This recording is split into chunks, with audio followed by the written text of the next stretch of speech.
Hi friends, welcome to tasty cooking. இன்றைக்கி ரொம்ப டேஸ்டியாகவும் ஈஸியாகவும் செய்யக்கூடிய ஒரு ஹல்வா ரெசிபி தான் பார்க்க போகிறோம். நீங்கள் இந்த சேனலை முதல் டைம் பார்க்குறீங்க அப்படின்னா மறக்காமல் சப்ஸ்கிரைப் பண்ணிக்கோங்க. கூட இருக்கிற பெல் பட்டனை கிளிக் பண்ணிக்கோங்க. அப்போ தான் நான் போடுற நியூ வீடியோஸ் உங்களுக்கு உடனே வந்து சேரும். இந்த ஹல்வா ரெசிபி ரொம்ப குறைவான இன்க்ரீடியன்ட்ஸ் வச்சு ரொம்ப ஹெல்த்தியாகவும் டேஸ்டியாகவும் செஞ்சிடலாம். வாங்க இந்த ரெசிபி இப்போது எப்படி செய்கிறது அப்படின்ட்டு பார்க்கலாம். அதுக்கு மொத்தமாக 7 வாழைப்பழம் எடுத்துக்கோங்க. தோலை நீக்கிட்டு இதே போல் எல்லாத்தையும் கட் பண்ணிடலாம்.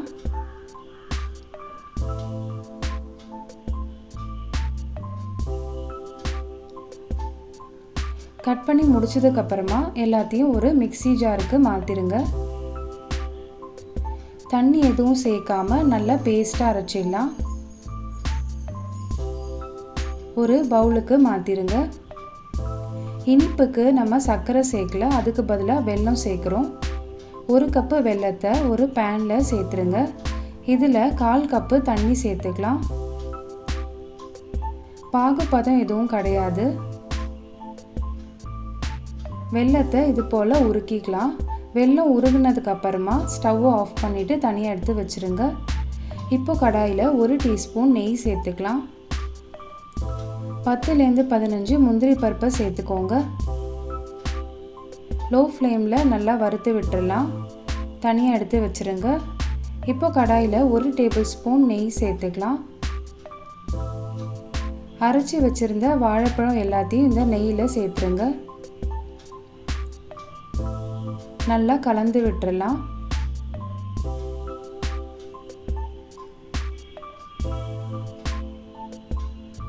இப்போ ஒரு 10 நிமிஷம் ஆகிருக்கும். நல்லா மிக்ஸ் பண்ணி விட்டாச்சு.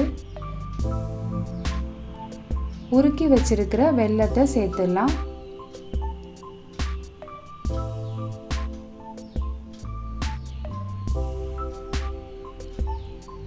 நல்லா கலந்து விட்டுருங்க.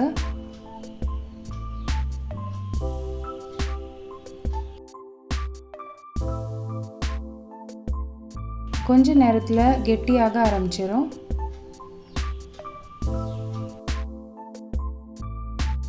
இப்போ பார்த்தீங்கன்னா நல்லா கெட்டியாயிருக்கு. நம்ம லோ ஃப்ளேம்லேயே வச்சு தான் குக் பண்ணணும்.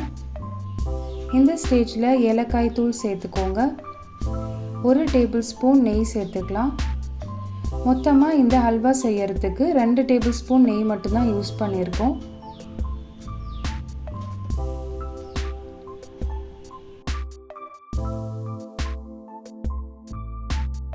இப்போது நம்மகிட்ட இருக்கிற முந்திரி பருப்பை சேர்த்துக்கலாம். சேர்த்துட்டு நல்லா மிக்ஸ் பண்ணிடுங்க.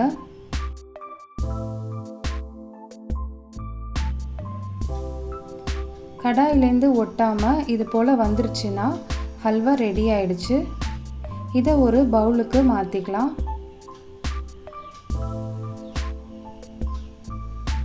இது மற்ற ஹல்வா போல் ரொம்ப நேரம் கிளற வேண்டிய அவசியம் இல்லை. ஒரு அரை மணி நேரத்துக்குள்ளே செஞ்சு முடிச்சிடலாம். அதே போல் நம்ம இதில் சர்க்கரை யூஸ் பண்ணலை, வெல்லத்தில் செஞ்சுருக்கோம். அதனால குழந்தைங்களுக்கும் கண்டிப்பாக கொடுக்கலாம். வீட்டில் கெஸ்ட்டு வந்தாலும் ஈஸியாக செஞ்சு கொடுக்கக்கூடிய ஒரு டெசர்ட் ரெசிபி.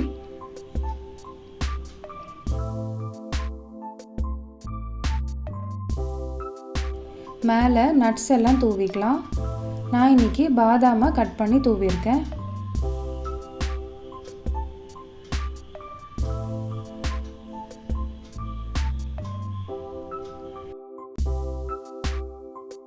இது ஒரு தடவை செஞ்சு கொடுத்தீங்கன்னா கண்டிப்பாக திரும்பவும் செய்ய சொல்லி கேட்பாங்க.